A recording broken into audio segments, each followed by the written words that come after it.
प्यारे छात्रों, कल मैंने आपको एक्सरसाइज 6.5 क्वेश्चन नंबर 2 तक क्लियर कराया। कुछ प्रश्न मैंने गृह कार्य के लिए तुम्हें दिए थे, तुम लोगों ने शायद कर लिए होंगे। अब मैं आपको आगे ले चलता हूँ एक्सरसाइज के अगले क्वेश्चन पर। क्वेश्चन नंबर 4, इसमें क्या कह रहा है देखो। सिद्ध कीजिएगा कि निम्नलिखित फलनों का उच्चतम या निम्नतम मान नहीं है।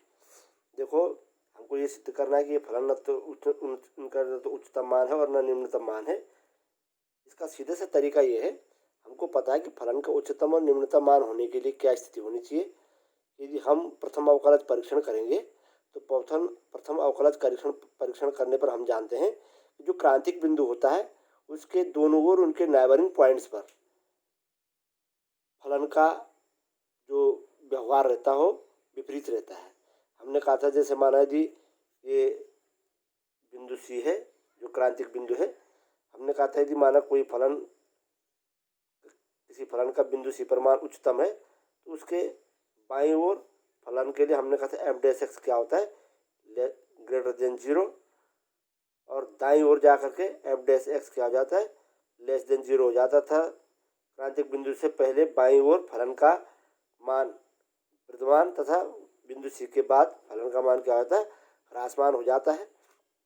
तो हम कहते हैं कि बिंदु सी पर फलन का क्या होगा, मान उच्चतम होगा। ऐसे ही हमने कहा था निम्नतम के लिए, यदि माना बिंदु सी क्रांतिक बिंदु है तो हमने कहा था कि क्रांतिक बिंदु के बाईं ओर फलन का मान ह्रासमान, अर्थात उसका प्रथम अवकलज f dash c is less than 0 तथा बिंदु सी के बाद फलन का मान क्या होता है, वर्धमान, यानी f dash c is greater than 0 हो जाता है।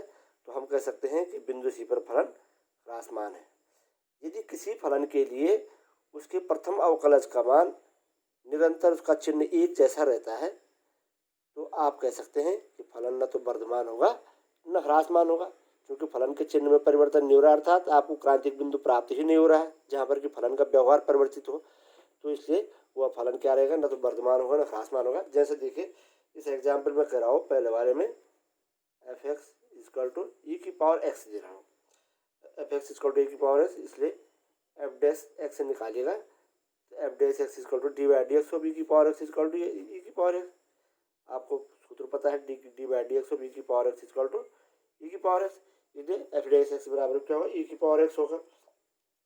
अब यहाँ पर ये देखिएगा, क्योंकि ई की पावर एक्स का मान हमेशा 0 से अधिक होता है ना। इसका मान आप जानते ई की वैल्यू है 2, बिटवीन 2 और 3 होती है ना। इसलिए ई की पावर एक्स का मान क्या होगा, हमेशा 0 से अधिक होगा।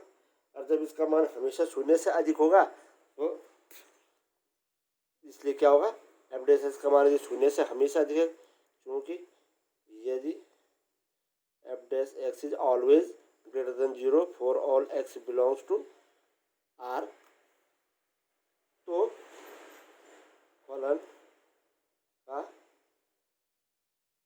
निम्न तथा उच्चतम मान जो है उसकी गणना ज्ञात की जाती है। फलन का उच्चतम तथा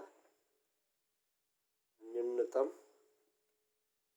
मान नहीं होगा। ऐसे ही देखो सेकंड पार्ट में क्या करें, f x equal to log x. आप जानते हैं, मैं यहाँ पर थोड़ा सा हिंट आपको देता हूँ, एफ एक्स इजकल टू कह रहा हूँ लॉग एक्स। आप इसका डिफ्रेंशिएशन निकालेगा, d by d x of x, f x equal to का d by d x of log x equal to 1/x।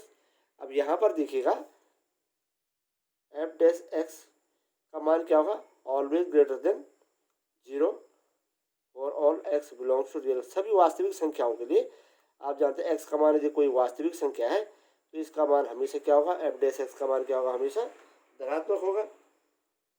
अर्थात यदि इसका मान हमेशा धनात्मक होगा तो वही फलन का मान न तो उच्चतम होगा न ही निम्नतम होगा। इस प्रकार से आप थर्ड पार्ट को भी हल कर सकते हैं। वहाँ पर कह रहे हैं एफ एक्स इजकल टू दे रखा तुमको एक h x equal to x cube plus x square plus x plus 1। यहाँ पर देखिएगा एक एल्जेब्रिक फंक्शन दिया हुआ है। इस एल्जेब्रिक फंक्शन को यदि आप हल करेंगे तो एफ डैश एक्स निकालेंगे, एच डैश एक्स निकालेंगे, एच डैश एक्स निकाल के एक्स की वैल्यू निकालिएगा आप, है ना। क्योंकि एच डैश एक्स जब डिफ्रेंशिएट करेंगे तो ये द्विघात का अब तुमको बीजगणितीय व्यंजक प्राप्त होगा। और जब आप इसको HX बराबर 0 रखेंगे तो x का मान आप ज्ञात करेंगे। x का मान आप ज्ञात करेंगे तो आपको ये ज्ञात होगा कि x की वैल्यू यदि माना उसके कारण f' का मान हमेशा धनात्मक आता है तो फलन का मान उच्चतम होगा या निम्नतम होगा, या फलन का मान यदि वास्तविक संख्या यदि x का मान वास्तविक प्राप्त नहीं होता है तब भी फलन का मान न तो उच्चतम होगा और न ही न्यूनतम होगा। ये हो गया आपका क्वेश्चन नंबर 4, जिसको आप कर लेंगे। धन्यवाद।